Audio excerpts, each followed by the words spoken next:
The bit in your book that really struck a chord with me, and I haven't heard anyone describe it, I don't think, was the introversion, that women constantly feel it's up to them to fill the gaps and smooth over the social awkwardness and just provide the chatter.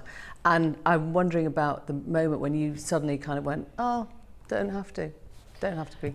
Probably sooner than I should have. But it was going to a wedding with my boyfriend at the time, and I just was in like my mid-20s and just was like, I really hate this, and I can't do it. Like, I can't be this social with this many people for this long, and then getting to a place where I didn't think something was wrong with me, and that I thought it was okay, and I actually I really like that I know that I need time on my own to recharge. And do you say no to more weddings now? I mean, are there just events where you think, I cannot stand that, I can't be there? Yeah, or I can go just for the bare minimum. I can't do a full weekend wedding. I mean, and you know, my friends are still getting married. I'm like, we're 35, can we stop? Like, why are people still doing this? But it's more than that. You know, it's not just affairs that are that big. It can be just the small talk with someone in an elevator. Do you ever just say, I'm just going to be silent? Yeah, no, I'm a nightmare. I will totally, or I'll say, if I'm at a wedding, I'll go, you know what, I really just can't talk to anyone for a little bit and take a time out. Where is that? Is it locking yourself in a loo, or is it?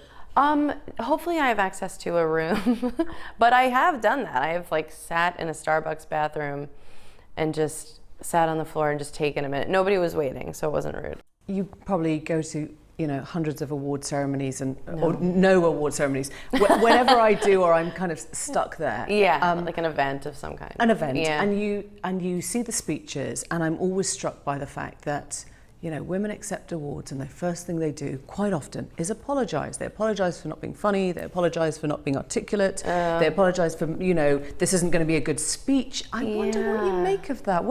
How did we get to that place? I think because so many people hate women. There's so much anger toward women.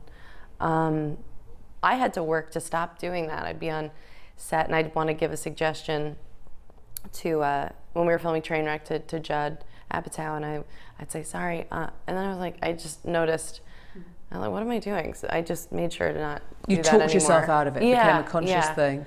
Yeah, and it's out of my system now. I say I'm sorry a lot less than I probably should. If you say the name Hillary Clinton, in America, yeah, you get incredible responses. There'll be those who love her, and there'll be those with visceral hatred on their faces. Well, that's what I'm saying with the not being informed, because those people aren't informed.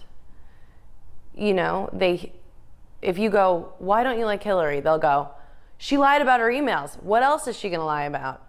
People get one fact, and that's what they latch onto about a candidate. They go, but she lied about that. I'm like, well, Donald Trump has a fake college. Donald Trump doesn't pay his workers. He won't release his taxes. There's never been a nominee who's ever not released their taxes.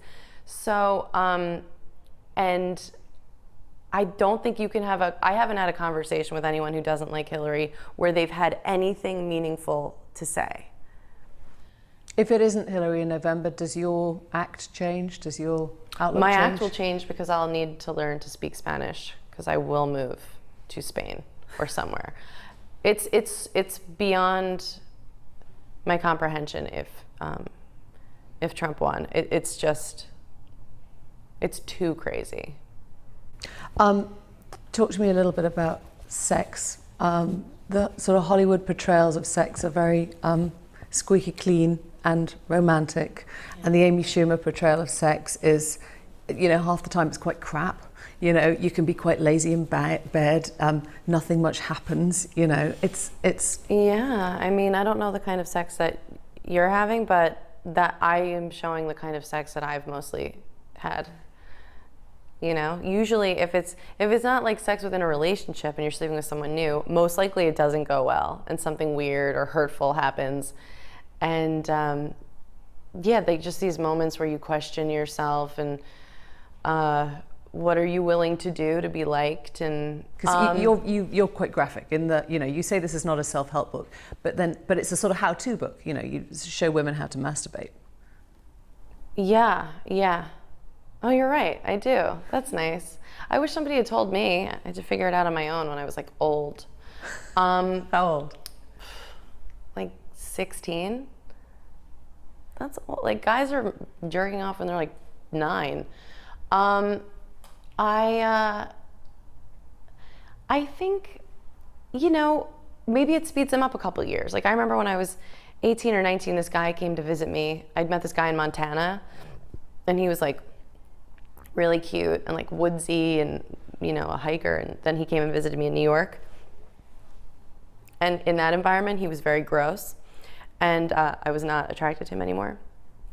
I was like 19. I was like, oh, he flew all the way here. I'll just like drink enough that my body will like, that I'll have sex with this guy. Because I felt like I owed him something. And I think as a young woman, you might get confused about that. So what I'm saying is like, you don't have to do anything you don't want to do, and don't feel like you owe someone something.